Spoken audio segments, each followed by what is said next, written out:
मौजूद है जहां पर की जो तालवट क्षेत्र यहां पे लगता है और यहां पे एक ऐसी महिला हैं जो अपनी आपबीती बता रही हैं। उनके 4 बच्चे हैं और वो खुद जो हस्बैंड है उन्होंने उनको धोखा देकर पुनः विवाह यानी दूसरा विवाह उन्होंने कर लिया। हमारा नाम अनीता रैकवार है और हमारे 4 बच्चे हैं और हमारे पति ने हमें धोखा दिया है।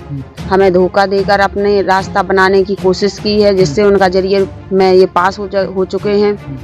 इनने शादी बरुआ सागर से की हुई है। महिला का नाम मीरा रैकवार है। ये शादी श्री गोविंद रैकवार ने कराई है। उनकी खास रिश्तेदारी है और हम घर में, लेकिन हमारे पति करीब 2 साल से गोविंद रैकवार अपने साथ बरुआ सागर ले जा रहे थे बार बार। तो मैंने अपने हस्बैंड को मना भी किया, लेकिन हस्बैंड ने हमें ये कहा हमसे कि हम वहाँ लौटना चाहती हूँ कि मेरे पति ने जो हमें धोखा दिया है, धोखा दे के अपना काम बनाया है, तो मैं ये चाहती हूँ कि मेरे पति के खिलाफ कड़ी से कड़ी कार्रवाई की जाए। इसकी जांच पड़ताल भी की जाए कि क्या सही है क्या गलत है। हमारे पति करने वाले हैं हम आगे ये करने वाले हैं। अगर कार्रवाई नहीं होगी तो हम आगे आयोग महिला तक जाएंगे, मुख्यमंत्री तक जाएंगे और अपने बच्चों के साथ जाएंगे। इसके लिए अपने प्रशासन तो किस तरह यहाँ पे जो महिला है वो परेशान हो रही हैं और अब ठोकर खाने के लिए मजबूर है। जैसा कि इनका कहना है कि इनका भरण पोषण गुजारा करने वाला कोई भी नहीं है और जबकि अब ये खुद मेहनत मजदूरी अब ये कर रही। अभी हम इस समय इस जगह मौजूद है जहां पर की जो तालवट क्षेत्र यहां पे लगता है और यहां पे एक ऐसी महिला हैं जो अपनी आपबीती बता रही हैं।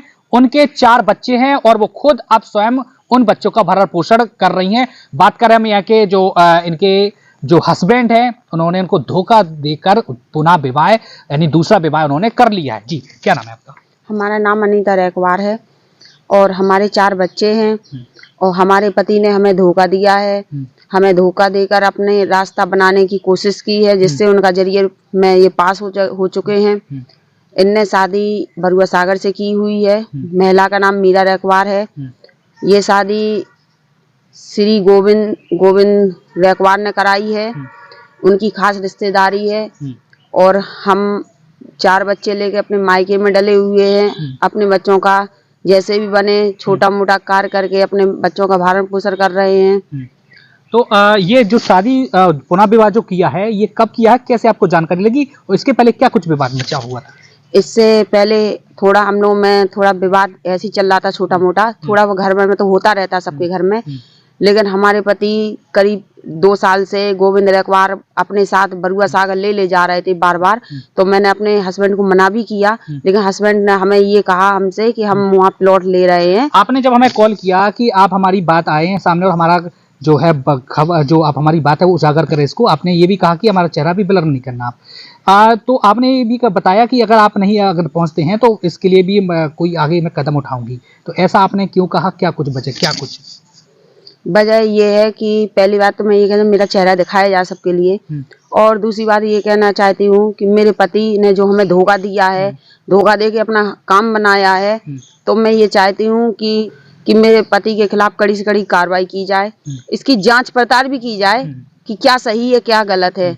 हमारे पति बराबर हमें 2 साल से बराबर धोखा देते आ रहे हैं।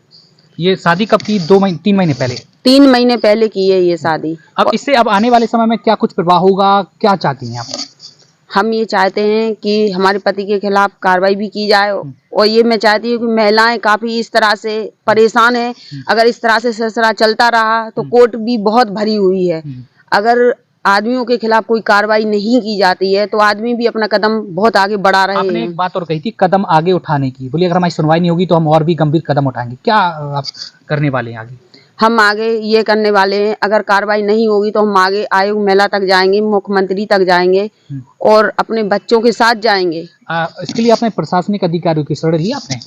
हाँ ली है हमने, लेकिन कोई कार्रवाई इसलिए नहीं करता क्योंकि वो बीजेपी का नेता है, कार्यकर्ता है, इसलिए हम वहाँ जाते हैं, थानों में FIR भी देते हैं, रिपोर्ट देते हैं, तो ये लोग कोई कार्रवाई नहीं करते हैं। ये कह के टाल देते हैं पति पत्नी का मैटर है। तो देख सकते हैं आप यहाँ पे कि जैसे कि ये बता रही हैं उनके 4 बच्चे भी हैं और इनके पति ने लगभग 3 महीने पहले दूसरा विवाह किया है और अब वो किसी दूसरी अपनी पत्नी के साथ वो रह रहे हैं। और जैसे इनको इसकी जानकारी लगी तो तत्काल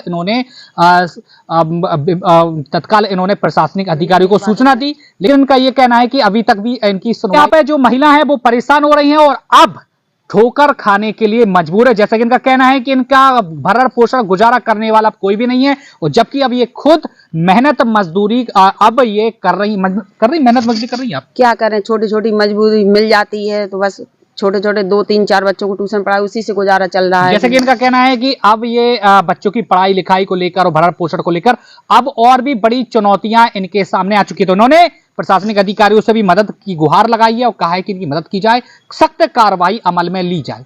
तो बने रहिए हमारे साथ, ऐसे हम और भी जगह लेके चलेंगे और क्या कुछ हकीकत दिखी जाती है वो भी हम आपको बताएंगे।